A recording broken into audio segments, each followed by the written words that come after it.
Hey guys, I want to welcome you back to another episode of Pistons Talk Podcast post-game show. Do apologize that I starting a little bit late. My computer decided it wanted to run virus protection and then do an update. So you guys can blame Windows for the reason why this podcast started, let's say 15, 20 minutes late. But we have a very good post game show for you guys. We're going to be going over quarter notes if you're brand new here, looking at the box score. And if you're watching live on YouTube right now, do you have a comment, a play, a topic, overall thoughts with tonight's game? Leave your comment if you're watching live in the YouTube chat, and we'll put it on the screen and we can discuss it when we open up the show for our Q&A segment. But let's get into today's show. First and foremost, no Isaiah Stewart. Obviously, he sprained his ankle the last game, left sprained ankle. Still no Tobias Harris, no Jaden Ivey, and no Marcus Sasser. So you were without 1, 2, 3 key rotation guys that get routine minutes.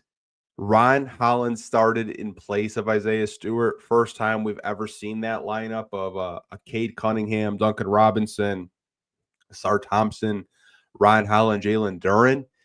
And I liked it. I like to see the 9 to 5 out there. Ron, to me, is just instant energy. I just love that his approach was the same, even though he's more of a bench player so far throughout his career with the Pistons. His approach was the same, play with energy. I thought there were a couple of plays tonight that we'll probably get into where he did get fouled. He just wasn't getting any calls, and the officials tonight were really weird. But happy to see Ron step up in this game when we are shorthanded. And the Pistons has played with a lot more pace, a lot more energy. As we talked about before in these post game shows, like this is only the second time this year in 10 games played that the Detroit Pistons actually won their first quarter. They dropped 37 points in this first quarter. Philly still dropped 32, but having that type of energy that Ron Holland does provide, maybe it's something JB Bickerstaff is probably going to be thinking about. Obviously, I'm not saying Ron Holland's going to take, a starting spot over Tobias Harris, but I mean, I thought he did pretty well in his debut in the starting lineup. Sar did leave the game, twisted his ankle. He did eventually come back, and I'm not even going to lie to you guys. As soon as I saw the instant replay that FanDuel played, saw him go in the back of the locker room, I was like, man, what is it with this team and their ankles? You can have mine if you want them. Everyone wear ankle braces for the rest of the season. I can't have any more ankle injuries. Every time I look at the injury report, it's like ankle sprain. But he did come back. Karis LeVert, man, huge game from him. Hit 2 big 3-pointers in that first quarter. A really deep one, too, that I wasn't really expecting. Again, Pistons on the first quarter, 37-32. Going into the second quarter, this is a thing where I saw people on the timeline talking. And granted, we are very depleted with injuries right now, but I'm scrolling the timeline on Twitter and I see people talking, is this a Monty Williams bench lineup? The bench lineup was really bad. I'm not even going to lie. But once K did come back in, I think the flow of the offense got a little bit better. And this is where you miss a guy like a Jaden Ivey. This is where you miss a guy like a Marcus Sasser, even an Isaiah Stewart to an extent with these second units. Philly did force a lot of turnovers, and we did make a lot of bad passes. If I'm being completely objective here, I thought we did make some really bad passes in this second quarter, and Philly probably had their most dominant quarter in this one. But we were very fortunate to keep this game within 10 going into halftime, 64-54. Coming out of halftime, Andre Drummond just kept making plays alive. He was very active for Philly. He actually started in this one tonight because Joel Embiid wasn't playing on a second night of a back-to-back. But I really thought, coming out of halftime, the Pistons started to say, okay, let's get back into this game. They went on an 18-5 run, their best quarter of the game.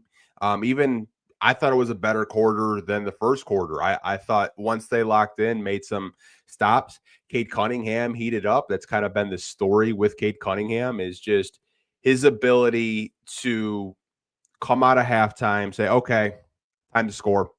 And if you look at his box score, he only had 2 points in the first 2 quarters, had 24 points in the second half, but the Pistons end the third quarter on a 22-6 run to have an 88-83 lead.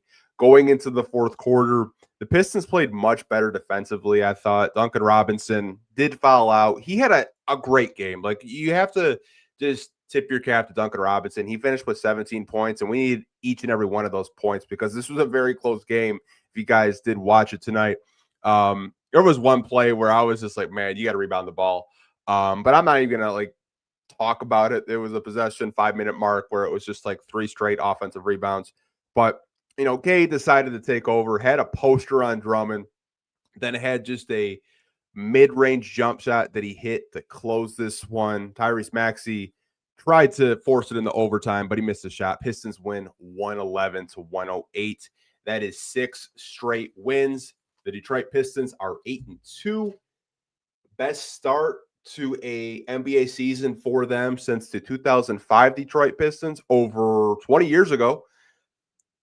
Man, they are just finding ways to win basketball games, and that is a sign of a good team. I do want to get into the box score before we do open up the show to comments and questions for you guys that didn't watch it. We can go over this box score really quick. So Duncan Robinson, 30 minutes tonight, 17 points, had 3 key steals, shot 5 out of 11 from the floor, 4 to 9 from 3, and he was a +1 in this one. We needed all 17 of his points, like I mentioned during the quarter notes. Ron Holland, 33 minutes tonight, 9 points, 4 rebounds, 2 steals. Now, he did have a rough night shooting the basketball, 3 out of 15, made 2 threes, 2 out of 7. But what I was impressed with was just his ability to play the same. I wasn't expecting him to, come out and drop 40 tonight. I was expecting him to come out and just bring energy and be that energy spark plug that he is, and he did that. Jalen Duren in 37 minutes play dropped 20 points again, another 20-point game for Jalen Duren. 16 rebounds in this one, 2 steals and 2 blocks, 8 out of 11 from the floor, 5 out of 7 from the free throw line. So still did his thing. Cade Cunningham, 41 minutes played, 26 points, 24 in the second half, 11 assists in this one, 5 turnovers, shot 9 out of 20 from the field, 1 out of 4 from 3, and 7 out of 9 from the free throw line. Sar Thompson quietly had 14 points. I say quietly because you kind of just don't even see his points. You look at the box score every time, it's like, oh, Sar had 15 again. He stuffed the stat sheet as usual. 5 rebounds, 4 assists, 3 steals, 6 out of 10 from the field. Hit a 3 in this one, 1 out of 3 from the free throw line. There was a little altercation with him and Jalen Duren that we'll probably talk about in the Q&A section. I'm sure someone had brought it up. If not, we can talk about it. Paul Reed, 11 minutes. Really big 11 minutes for Paul Reed. Had that reverse slam after getting a double technical. At 4 points in this one, 5 rebounds, 2 block shots. Paul Reed just comes in and impacts basketball games. Bobby Klippman in 6 minutes didn't really do anything, but he did get some clock. Javonte Green, 28 minutes tonight, 6 points, and we needed all 6 of those points. He had a 3, got to the free throw line. Just played some really good defense in this game. Karis LeVert, man, probably his best game as a Detroit Piston in this one. 20 minutes played tonight, 14 points, and 4 out of 5 from 3. Man, he just looked good out there. Duncan Robinson and Karis LeVert looked great, and I think they're a really big reason. Obviously, Cade and Jalen Duren's points as well, but this was just a team effort win in this one. If we do look at the team stats in this one, you guys, apologize. We do look at the team stats in this one. You can kind of see that this was a rough shooting night for both sides. Pistons shot 47% from the field. They shot 13 out of 30 from 3, so a pretty good 3-point shooting night for a team that hasn't been shooting a lot of threes this season. Free throws, 71% in this one. They did get out rebounded. That's the first time we've gotten out rebounded, but it does make sense when you don't have, Isaiah Stewart out there crashing the glass with Jalen Duren. They did have 23 assists in this one, 16 turnovers. Philly had 20. This was just a high turnover game for both sides. A lot of fouls, technical fouls, and the lead change was just kind of crazy. Overall, it was a really fun, scrappy game that probably took years off your life. And you guys remember I was calling the Pistons last year the cardiac kids.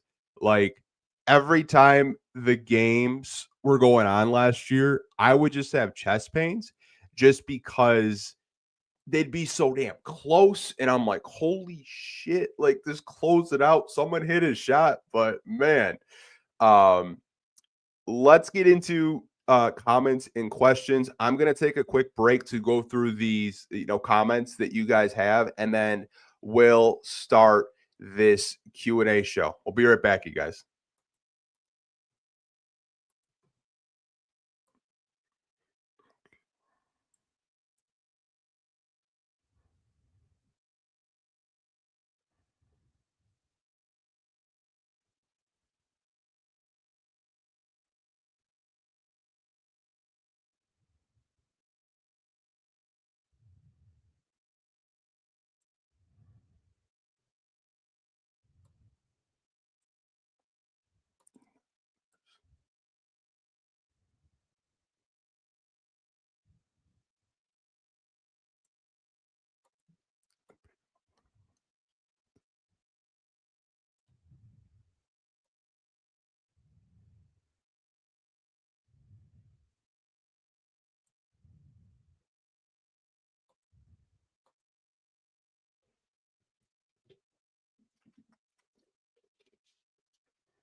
Okay, we are back. We're going to get into this Q&A segment of the podcast. So if you're brand new here, you have any comments or questions about tonight's game, we're going to get into them now. So let's get into the one super chat we got. Super chats always get priority.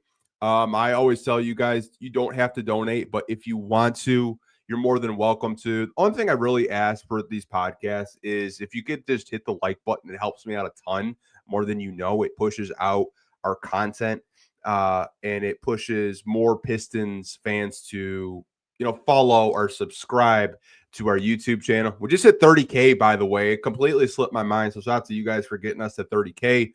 But Maddie Fresh does have a $5 super chat. Shout out to Maddie. Cade dunked on Drummond. Man, that thing was filthy. Cade's been getting those posters lately. And like they're so like sneaky, right? Because I think we all know Cade is very fundamentally sound, but he has the ability to get up and just yam it on someone. And Drummond kind of like half went up, but he wasn't trying to get on a poster. But man, when he threw that down, I jumped out of my seat. That was just like the highlight to me in the fourth quarter. I love that from Cade Cunningham tonight, and appreciate for the $5 super chat, Maddie.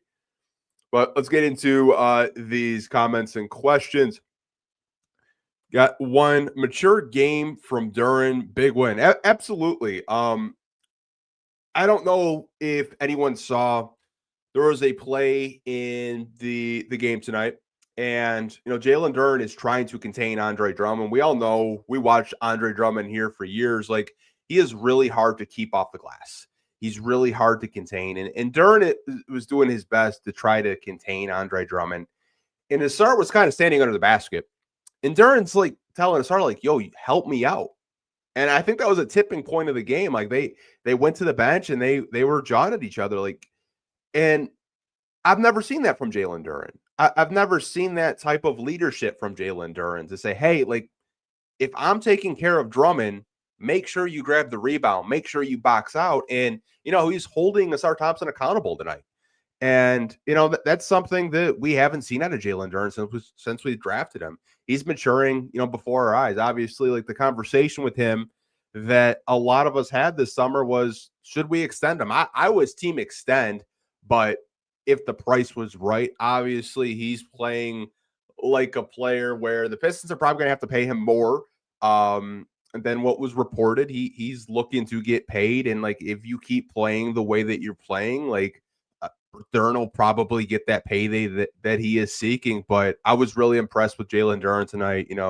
20 points, going up against Andre Drummond, blocking shots, holding your teammates accountable, trying to protect that rim. So shout out to Duren. You have to give praise where it's due, and he's been amazing this season. He really has. Got a comment. Man, when's the last time the Lions and the Pistons both had winning records in the same season? What a time to be a Detroit fan overall. I really don't know when's the last time the Lions and the Detroit Pistons, had winning records. You could probably say last season, but the Pistons weren't over 500, I think, until like December-ish, maybe January-ish. I don't remember off the top of my head, but yeah, man, it is really cool to be a Detroit sports fan. I mean, you can say whatever you want with the Tigers. They had a 15 game lead, but they blew the division, but they still made it far in the postseason. Tigers are much improved. The Red Wings, obviously they lost tonight, but they're much improved. They're looking to make the playoffs for the first time in 9 years. They haven't made the playoffs in a long time. The Pistons are doing well. They're the number one seed in the Eastern Conference in 10 games played so far. The Lions are contenders. Like all of our sports teams are doing well, and I've always said, like, I think Detroit sports fans are some of the most passionate fans that you'll talk to. I mean, I'm talking to you guys right now, and I know a majority of you guys are Pistons fans, but some of you are Lions fans as well. I've always said, like, when our sports teams are good, we can have fun podcasts like this. We don't have to have therapy sessions like we were doing 2-3 years ago when we're on a 28 game losing streak and we were wondering if we were going to keep these core guys or what was happening behind the scenes. But I can't really remember the last time that the Detroit Pistons and the Detroit Lions had a great winning record like this, and a conversation we could always have is just like both of these teams are going to make the playoffs. Wouldn't it be cool if we had all four make the playoffs this year? Tigers already did it. Lions are looking like they're going to make the playoffs. NFC favorites, in my personal opinion. What they did to Washington today, holy crap, that was amazing. Red Wings have a good shot to make the playoffs for the first time in 9 years. Pistons have a very good shot of making the playoffs and getting home court advantage. When's the last time we could say the Detroit Pistons have home court advantage? Good times, man. Good times to be a Detroit sports fan. Appreciate the comment, though, Marquise. Terry Howard said, I remember when we were trash. I'm happy that we went through that. Now we are the big dog. Yeah, I mean, we took our lumps. Like I found an old graphic. I don't have it pulled up, but it was like when we started the rebuild before we won the lottery. And like there were guys on the roster like Mason Plumlee, Jahlil Okafor, Killian Hayes, Saban Lee, Sadiq Bey, Isaiah Stewart. Isaiah Stewart's actually the only player left from when Troy Weaver took over in 2019, 2020. So Isaiah Stewart's the longest tenured Piston. But yeah, man, like you got to take your lumps during rebuilds. And you have to credit Troy for, building this team. We all know Troy's faults were more of a roster construction standpoint, but he did pretty well in the draft. Obviously, the Killian Hayes draft wasn't the best, but you still got Isaiah Stewart out of that draft. You won the lottery the next year, getting your franchise guy in Cade Cunningham. Got Jaden Ivey the year after, and Jalen Duren. Asar Thompson in 23, Ron Holland in 24. Obviously, that was Trajan's pick, but this is a young team that is growing and developing, and you love to see it. I mean, that's how successful teams are built. I mean, look at OKC. OKC has built through the draft, and they look like they got a dynasty over there. I mean, they still have a crap load of draft picks. A lot of their guys are still very young. Shea's not even 30 yet. I mean, that's how you build long-term success. And I think that's what the Pistons always wanted. They wanted that long-term success. They didn't just want to make the playoffs 1 year and then they're looking to retool or rebuild. They don't want to have a Sacramento King situation where Sacramento had one good year. They kind of overcompensated. Now they have bad Chicago Bulls West over there. Not this iteration of the Chicago Bulls that are a top seeded team this year, but previous years where the Bulls were kind of like a playing team. Like Pistons always wanted long-term success, and that's why they have decided to build through the draft and not like try to go for that quote unquote big move. But it's good to see them have long-term success. It's good to see that these young guys that went through that 28-game losing streak and all the losing during the rebuild, they're seeing wins now. They're seeing success now. So I'm happy for them. I really am. Got a comment from Arthur. Bobby needs a couple years to develop. Inexperience and frame haven't filled out yet. I've always said with Bobby, with the pick, you traded up to get him. I think it's just more reps, more development, and it was a project pick. I saw some people saying like I would probably give up on Bobby, even though it's his second year. Technically, you could say this is like his first full season being with the team, not in the G League, because that's where he spent a majority of his time. You have him under contract for 4 years. It's a very cheap contract. I think he'll be on the team for a majority of that contract. I don't really see the Detroit Pistons moving on from Bobby. 6'10", can dribble the ball, can pass the ball. It's just tonight he did make a lot of mental errors on the defensive end of the floor, and he'll get better from it. Like, we're not going to give up on a very young 6'10" forward that could maybe be a rotational piece down the line. In the 6 minutes that he played tonight, I thought just defensively, I don't think he was ready for the 76ers. And the 76ers are a top offensive team in the NBA right now. Like, they're a very good team. They're probably going to make the playoffs. Just depends like how soon Paul George can come back. Can Joel Embiid play 50-plus games? But kind of circling back to the Bobby comment, I think Bobby will be fine. I think sometimes we get a little bit reactionary when we do watch these games. You kind of have to take a step back, all the games that we've watched of him so far this season, and see the positives and the negatives. I've seen some positives with Bobby, but I've also seen negatives tonight. So you kind of have to just write your notes down and just have a more of a clear-headed opinion, in my personal opinion. Anyways, I'll get to a couple more questions. Let's see, Pistons fan 11. Any idea how long Stu and Harris are likely out for? I would love to have them for the cup game versus the 76ers. And I love the two bigs with Stu.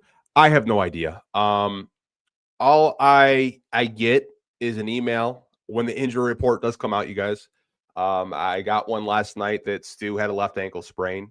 Tobias has had a right ankle sprain for a couple of games. And I had an assumption. Now, it's just an assumption. I don't know anything. As you guys know, I'm not credentialed. I haven't been credentialed for several years, so I don't know. I'm not around the team. I think you would get an update from a reporter like an Omari, a Hunter, and Eric Vincent. Like, they would let you guys know before I would. I really don't know.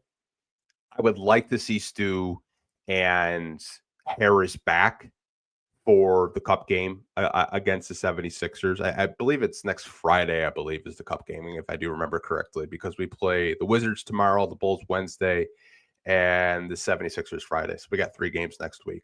But I really don't know. Hopefully they are back. But I think there's a reason why they did sign Isaac Jones. That's just my speculation, and that's all it is. It's speculation.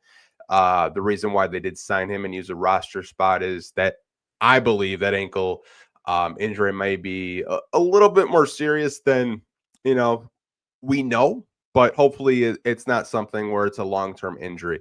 Hopefully, Tobias can come back sooner than later. But ankle sprains are weird, man. It just depends how severe it is. I mean, you could be out, 1 to 2 weeks, or, we've seen ankle sprains before, knock on wood. Hopefully it's not like a Reggie Jackson ankle sprain. You guys remember he was out like 3 months because the ankle sprain was so damn bad. It was like a level 3 ankle sprain.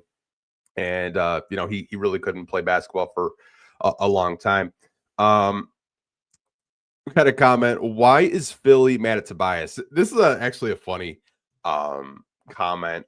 To me, I think it's funny. I think the reason why Philly fans get so mad at Tobias Harris is because if you remember, when Philly had a really stacked roster, they had Jimmy Butler and Tobias on the same team, right?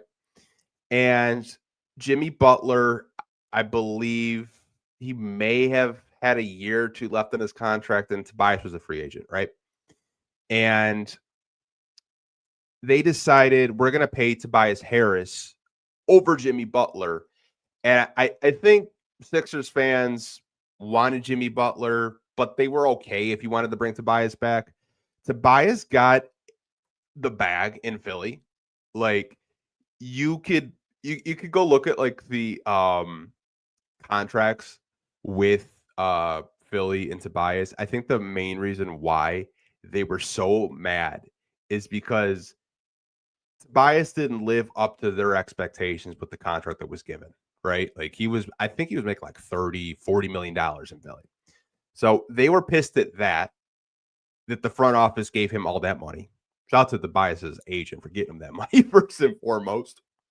And I think just as that contract went on, like Tobias kind of had no shows in the playoffs and they were pissed over it, right? So I think that's why there's a little bit of bitterness with Philadelphia 76ers fans and Tobias Harris. But I mean, it's kind of a funny story. Obviously, we're not paying the same price point for Tobias as Philly is. We're still paying him 26, but we only gave him a 2-year deal, right? So it's not too bad. Like he's a free agent after this year, but I think that's the main reason why so many Philly fans don't like Tobias. And if you guys haven't seen the Crumble Cookie interview, definitely look it up. It's an all timer. Tobias said they trade me for a crumble cookie. It's kind of funny. Aaron, very encouraging that they are that passionate about winning just 10 games. It's great to see. Yeah, I mean, the thing with this team is they're very scrappy. They fight and they come back in these games, and it's a thing where it's like if this was a team like during the rebuild, like these 50-50 games where it's just like you're maybe down 6 or 8 points, they lose that game. I was thinking about that today. Like we can look at these first 10 games played and we've won 8 out of 10 of them, but I think there's conversations to be had that like we could have lost a lot of these games that went down to the wire. But good teams find ways to win, and that's what the Pistons are doing right now. And you love to see that from a young team that is just dominating the paint. They're a team that likes to live in the paint. They're one of the best shot blocking teams in the NBA, and they're really going against the grain in the NBA. Like you don't see too many teams pack the paint like the Pistons do. You don't see teams score 80 points in the paint. A lot of teams are trying to hoist up 43s a night. The Pistons are kind of getting to their identity, playing tough, rough, a style of basketball that we love here in Detroit because that's won us 3 championships before. But I think we're taking that identity from former teams like the Bad Boy Pistons and the Going to Work Pistons being a tough, gritty defensive team, and we're making it work. Like JB Bickerstaff has kind of put his spin on that type of basketball that he wants them to play, and I don't even think we're playing our best brand of basketball yet, you guys. I honestly think that this team can get way better defensively. I think they can get way better offensively because I think our half court sets still need some work. I think we can execute a little bit better, but I think that's fun to have that type of conversation because we're 8-2 in 10 games played. Pretty good sample size of what this team could be. But I do want to get to a few more comments and questions, and then we will wrap this podcast up. Trail City, did Klitman play meaningful minutes? He did get some clock early in the first half. It was only 6 minutes played, but I think after a couple of defensive assignments that he did miss, JB decided just to roll with Javonte Green for a majority of those minutes, just because he just missed some assignments.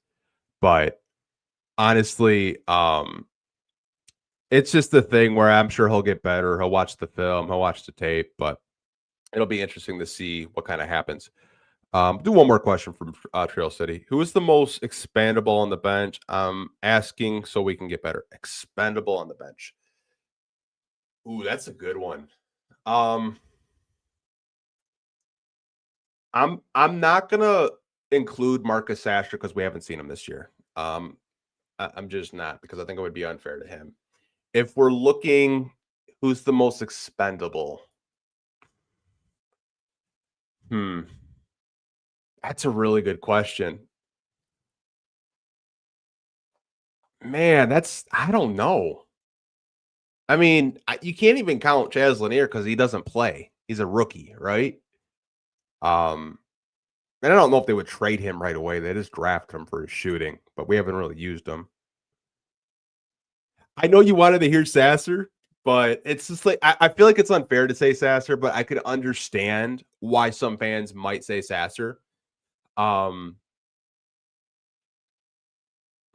yeah, I don't know, man. That's a great question. I'll have to think about it. I don't know who's the most expendable.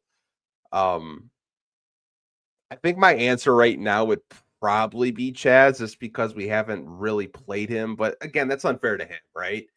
Um, I know some people are saying Levert, but I mean, what we saw to Levert, I think, is like what you're gonna get. You're gonna get a good, 12 to 14 points a night. I wouldn't say Levert's expendable. I do think that when you kind of look at the bench, this is a very deep team, like 1 through 15. All these guys can play. Maybe I will. You said come back to this question in a day or two. I'd like to come back to this question in maybe a month because then I would have a better answer for you. I don't know. It's just like I don't want to say Sasser because I feel like it's unfair, but because he's been so injured this year with the hip injury. But I really don't know like who you could say who's the most expendable on this team. I love that you guys ask me those tough questions because it makes me think. Um, Arthur says is huge Ivy fan. Once he shows he's healthy, we should trade him. He's hitting restricted free agency, and we're not going to match.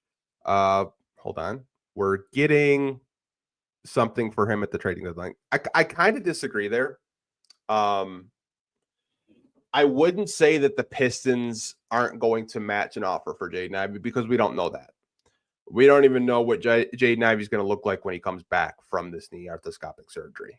Um, the Pistons and Trajan said it was a very minor surgery. He was out in 15 minutes. He's supposed to get reevaluated. Excuse me, I believe Monday or next Monday throughout that week. Honestly think like we have to kind of wait and see what happens with Ivy. I don't really know if there's going to be too many teams that are going to come out and say we'll give you a first for Ivy. I feel like Ivy's value right now is at his lowest point. It really is. And then once he does come back, you have a couple of months to kind of get his value up. I really don't know what this front office wants to do long term at shooting guard. I really don't know. Trajan has been very transparent about the whole thing. I really don't know what a contract extension would be for him. I think it kind of does benefit the Pistons in terms of we all know that Jaden Ivey's not going to get a max contract extension, right? Then you have the conversations of how much are you willing to extend him for? Like, are you willing to extend him for around like 25 to 30 million a year? If you're okay with that, then you probably keep him. But it just depends what Trajan wants to do. I don't really know how many teams out there would want to trade for him because he just hasn't been healthy. He's had a lot of injuries. He's had Monty Williams, kind of derail the one healthy season that Cade was available with him to play. Last year in those 30 games played, there's a very small sample size. Like, can he kind of replicate that for a full NBA season? I'm not really sure like what his value is. I don't really think it's incredibly high right now because he hasn't played. I think a lot of organizations see the contract extension and then they see the time missed and they might be a little hand shy there. I still think he will get a pretty big bag in restricted free agency, but if I had to guess, I think the Pistons would like to keep Jaden Ivey and Jalen Duren if they can, but it's a business at the end of the day, you guys. It really depends what happens, with these negotiations with their agents and what their representation wants. But I don't think they're looking to trade Jaden Ivey. you don't really have a secondary ball handler right now. I know Asar Thompson's been in kind of that role, but having Jaden Ivey as that secondary ball handler, I think shouldn't go undersold a little bit. And I know I kind of sound like I'm being a Jaden Ivey defendant, but I just don't really think he has a big trade value right now. I just don't. Um, I don't know a whole lot of teams that would trade for him right now either, because it's a big mystery because he hasn't played basketball since 2020.